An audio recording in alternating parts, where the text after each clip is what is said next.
हम मीनू झा प्रणाम करै छी सब मिथिलावासी के। आइ हम एकटा ब्राह्मण के गीत गाबि रहल छी। किनको फरमाइश छनि दूटा ब्राह्मण के गीत सुनबै के लेल। उम्मीद करै छी अहाँ सब जरूर पसंद करब। नीक लागत तऽ जहिना अहाँ सब लाइक शेयर कऽ दै छियै, निवेदन हुनका से जे बाकी छी ओ चैनल के सब्सक्राइब कऽ देबै। धन्यवाद।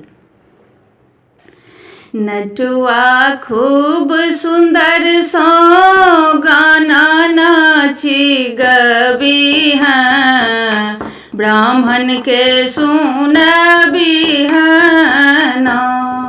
नटुआ खूब सुंदर सो गाना नाची गबी हैं, ब्राह्मण के सुनबी हैं ना।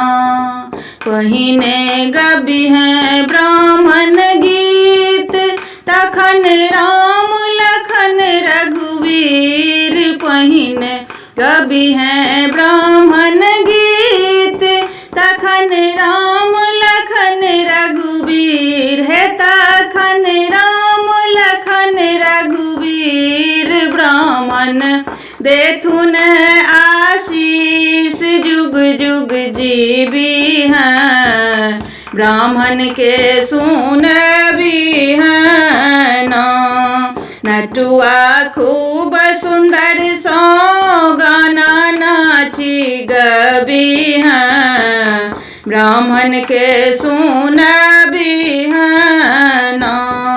ब्राह्मण गरुड़ पीठ असवार, हेथिन जमुना जी में ठार। ब्राह्मण गरुड़ पीठ असवार, हेथिन जमुना जी में ठार। हेथिन जमुना जी में ठार, ओत नाग नागिन के सुवास नथबी हैं, ब्राह्मण के सुनबी हैं ना। नटुआ खूब सुंदर सो गाना नाची गबी हैं, ब्राह्मण के सुनबी हैं।